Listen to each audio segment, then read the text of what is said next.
हर हर महादेव, जय शिव शंभु। स्वागत है आप सभी का आपके अपने चैनल शुभ मंगल पर। दोस्तों, सावन का महीना कामनाओं को पूर्ण करने वाला महीना होता है। इस महीने में भगवान शिव की कृपा पाना चाहते हैं तो उनकी आराधना कीजिए, उनके मंत्रों का जाप कीजिए। बहुत ही शीघ्र उनकी कृपा प्राप्त हो जाती है, क्योंकि शास्त्रों में कहा गया है कि सावन का महीना भगवान शिव को इतना प्रिय है कि इस महीने में की गई पूजा आराधना से भगवान भोलेनाथ बहुत ही शीघ्र प्रसन्न हो जाते हैं और अपने भक्तों की समस्त कामनाओं को पूर्ण कर देते हैं।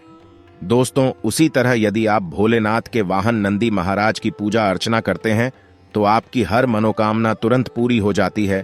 और अगर पूजा करते समय आप ये शब्द नंदी जी के कान में बोल देते हैं तो आपका कार्य पूरा होने से कोई नहीं रोक सकता।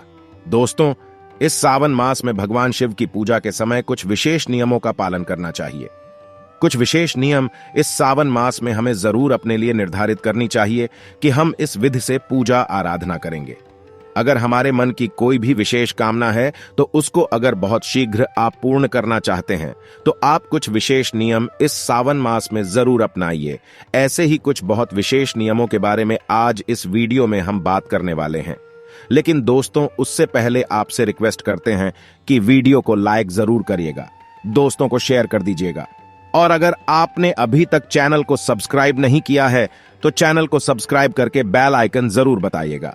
दोस्तों, आपकी कोई भी कामना हो, किसी भी कामना के लिए भगवान शिव की आराधना करना चाहते हैं, धन, संतान, व्यापार या फिर जीवन की कोई भी आपकी समस्या हो, उसे दूर करना चाहते हैं, आप किसी भी नियम का पालन कीजिए, भगवान शिव की आराधना कीजिए, आपकी कामना अवश्य पूर्ण होगी। सावन बीतने से पहले कई बार मनोकामनाएं पूर्ण हो जाती हैं। भगवान शिव इतना अधिक प्रसन्न हो जाते हैं। अपने भक्तों पर हम सिर्फ समर्पित भाव से भगवान शिव की शरण में जाएं, सर्वस्व त्याग कर भगवान शिव की शरण में जाएं। सर्वस्व त्यागने का मतलब सिर्फ यह है कि जब हम भगवान की शरण में जाते हैं तो हमें मन में किसी भी प्रकार का संशय नहीं रखना चाहिए। कई भक्त होते हैं जो पूजा करते हैं लेकिन उन्हें लगता है कि इस पूजा से कुछ नहीं होगा। अगर आप पहले ही यह चीज मान लेंगे कि देखते हैं क्या होता है तो सच में कुछ नहीं होगा। आपको मन में विश्वास रखना होगा कि मात्र एक लोटा जल ही अगर मैं भगवान शिव को अर्पित कर रहा हूं तो इसी से मेरी मनोकामना पूर्ण हो जाएगी। अगर आपके मन में विश्वास होगा तो शिवलिंग के मात्र दर्शन करने से भी आपकी मनोकामना पूर्ण हो जाती है। तो विश्वास बहुत आवश्यक है, इसलिए कह रहे हैं सर्वस्व त्याग कर भगवान शिव की शरण में जाना होता है, तभी हमारी मनोकामना पूर्ण हो जाती है। दोस्तों, आज जो नियम हम आपको बताने वाले हैं, आप इसमें से कोई भी एक नियम अपना सकते हैं, चाहे तो सभी नियमों का पालन कर सकते हैं। ये पूजा के ही नियम है। बस हमें ध्यान रखना है कि हम पूरे महीने इन नियमों का पालन करें, प्रतिदिन इस नियम का पालन करें और श्रद्धा भाव से पूरे नियम का पालन करें। तो सबसे पहले बात करते हैं अभिषेक के बारे में। जो हम अभिषेक करते हैं, भगवान शिव का एक आप नियम बनाइए कि प्रतिदिन आप शिवलिंग का अभिषेक करेंगे, जिस भी द्रव्य से करने में आपको सुविधा होती हो। जैसे कुछ लोग पंचामृत से करते हैं, कुछ लोग कच्चे दूध से करते हैं, या आपकी कोई विशेष कामना है जैसे कि कुछ लोग गन्ने के रस से करते हैं, या अनार के रस से करते हैं, या केसर के रूप से करते हैं। जो भी आपके पास उपलब्ध हो या जो भी आपकी कामना हो, आप यह नियम बना लीजिए कि हर रोज आपको शिवलिंग का अभिषेक करना है या हर रोज आपको शिव मंदिर जाकर दर्शन करना है। अब अभिषेक कैसे करना है? बहुत से भक्त जाते हैं, जल्दी से अपने हाथ में जो पानी होता है, जो भी द्रव्य आपके हाथ में होता है, पात्र में आप पलटते हैं शिवलिंग पर और थोड़ी देर रुकते हैं और चले आते हैं। ऐसे अभिषेक नहीं करना है। जब आप अभिषेक करते हैं, पूरी श्रद्धा भाव से सच्चे मन से कीजिए। पात्र जो अपने हाथ में पकड़ा है, दोनों हाथ से पकड़कर भगवान शिव के शिवलिंग पर जो आप द्रव्य गिराते हैं उसकी धार बहुत ही पतली धार होनी चाहिए। जब आप भगवान शिव का अभिषेक करें तो उत्तर दिशा की तरफ आपका मुख होना चाहिए और पूरे श्रद्धा भाव से पतली धार बनाते हुए भगवान शिव के मंत्र का जाप करते हुए किसी भी मंत्र को आप जपना चाहते हैं, उस मंत्र के द्वारा भगवान शिव का अभिषेक कीजिए। हर क्षण आपके मन से वह मंत्र निकलते रहना चाहिए। जब तक आप शिव का अभिषेक कर रहे हैं तब तक तो पतली धार के द्वारा जब आप अभिषेक करेंगे तो बहुत अधिक समय तक आप अभिषेक भी करेंगे, और अभिषेक करते समय हम जितने अधिक मंत्रों का जप करते हैं उसका फल हमें बहुत अधिक प्राप्त होता है। तो जब आप अभिषेक करते हैं, इस बात का जरूर ध्यान रखें तो अभिषेक आप प्रतिदिन करें। ये निर्धारित कर लीजिए कि इस पूरे महीने में मैं हर रोज अभिषेक करूंगा। अगर आप ये एक नियम भी बना लेते हैं तब भी आपको बहुत ही श्रेष्ठ फल की प्राप्ति होती है। आपकी जो भी कामना है भगवान शिव से कहे प्रार्थना करें। अभिषेक प्रतिदिन करने का नियम आप ले लीजिए। अगला नियम जो आपको ध्यान रखना है, शाम को शिव मंदिर में दीपदान जरूर करना चाहिए। यह संकल्प ले लीजिए कि इस पूरे सावन में मैं शिवलिंग का हर रोज दर्शन करूंगा, अभिषेक करूंगा और शाम को दीपदान अवश्य करूंगा। शाम का मतलब होता है जब सूर्यास्त हो जाता है, तब हमें शिव मंदिर में शिवलिंग के समक्ष दीपदान करना चाहिए। अगर तो आपके घर के आसपास मंदिर हो तो आप हर रोज शिवलिंग के दर्शन कर पाते हैं, शिव मंदिर जा पाते हैं, तो आपको मंदिर जाकर ही शिव के पास, शिव के समक्ष आपको दीपदान करना चाहिए। लेकिन अगर आप शिव मंदिर हर रोज नहीं जा पा रहे हैं तो आप अपने ही घर में भगवान शिव के नाम का एक दीपदान कीजिए, जो आप शाम को दीपक जलाते हैं। जैसे कि हर रोज हम शाम को संध्या वंदन करते समय जो दीपक जलाते हैं, उसके अलावा ये दीपक अलग से होगा, जो भगवान शिव की जो भी आपके पास प्रतिमा शिवलिंग फोटो मौजूद है, उसी फोटो के सामने आप अपने मन में भगवान शिव का स्मरण करते हुए दीपक को जला दीजिए। थोड़ी देर तक वहां बैठकर ओम नमः शिवाय का जाप कीजिए। इस प्रकार से आपको दीपदान प्रतिदिन करना है। यह नियम बना लीजिए कि पूरे सावन आप दीपदान करेंगे। चाहे मंदिर में कर पाए तो मंदिर में कीजिए, मंदिर में नहीं कर पाते हैं जो लोग, वो अपने घर में ही भगवान शिव के नाम का एक दीपदान करेंगे। अब आप पूछेंगे कि दीपदान किस चीज का करना है? मिट्टी का दीपक लें, आटे का दीपक लें, कोई भी दीपक जो आपके पास उपलब्ध हो, मिट्टी का दीपक हो, आप मिट्टी का दीपक ले सकते हैं। या आपके पास आटे का दीपक हो तो आप आटे का दीपक भी हर रोज बनाएं। और आटे का दीपक क्योंकि आपको हर रोज बनाना पड़ेगा, और मिट्टी का दीपक जी आपको हर रोज ही लेना पड़ेगा। प्रतिदिन नया दीपक हमें प्रज्वलित करना होता है।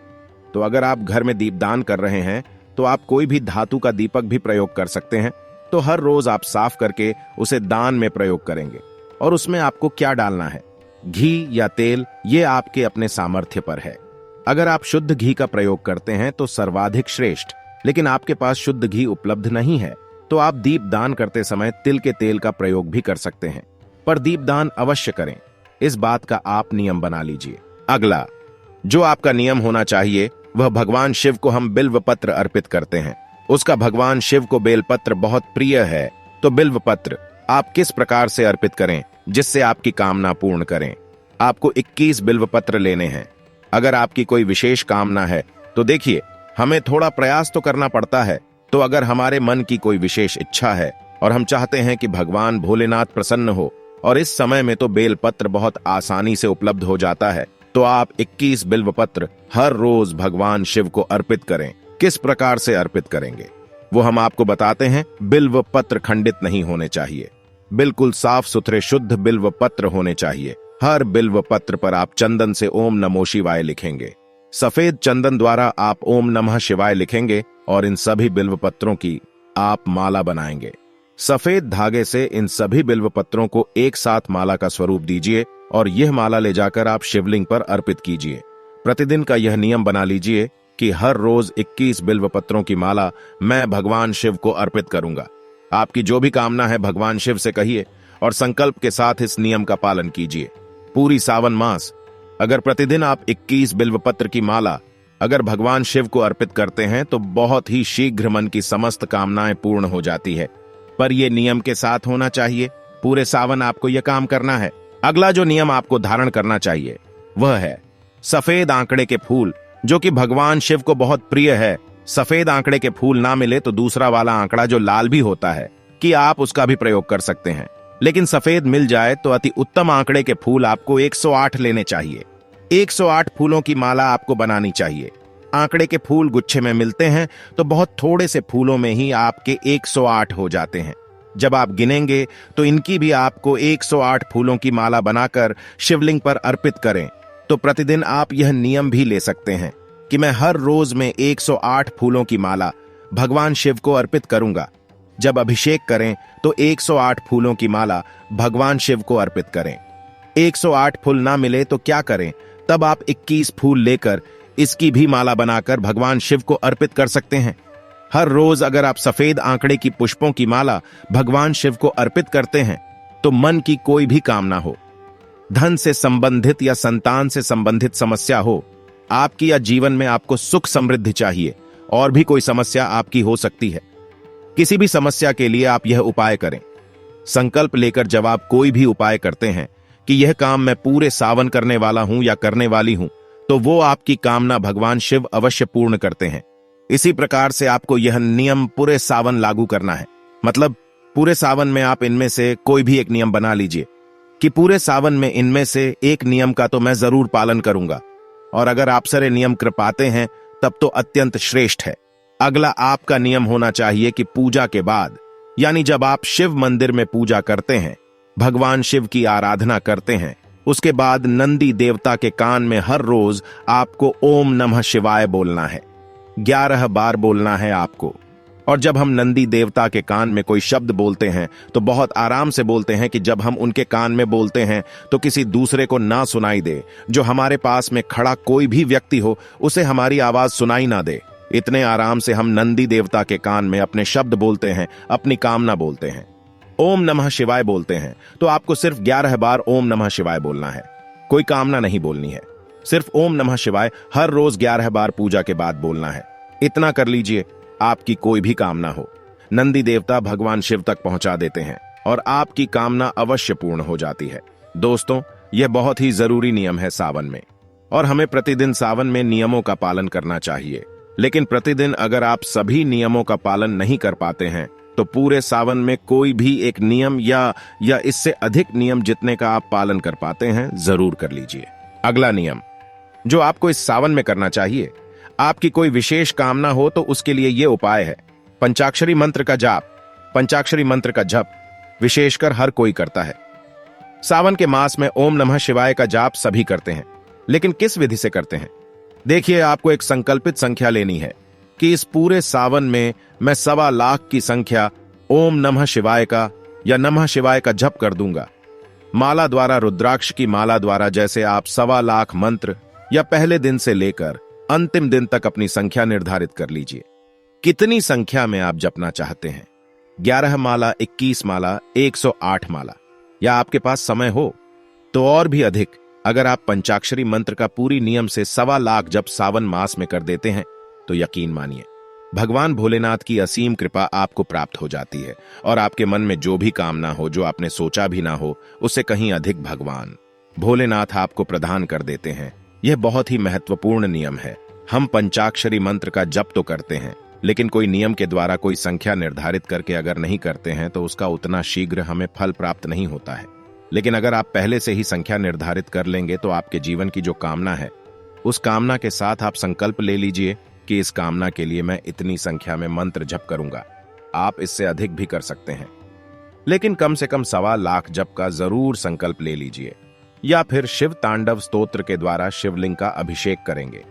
यह भी आप संकल्प कर सकते हैं कि हर बार जब मैं प्रतिदिन अभिषेक करता हूं, तो अगर आपको शिव तांडव स्तोत्र आता है, याद है आपको, तो पूरे मास में आपको शिव तांडव स्तोत्र के द्वारा अभिषेक करना चाहिए।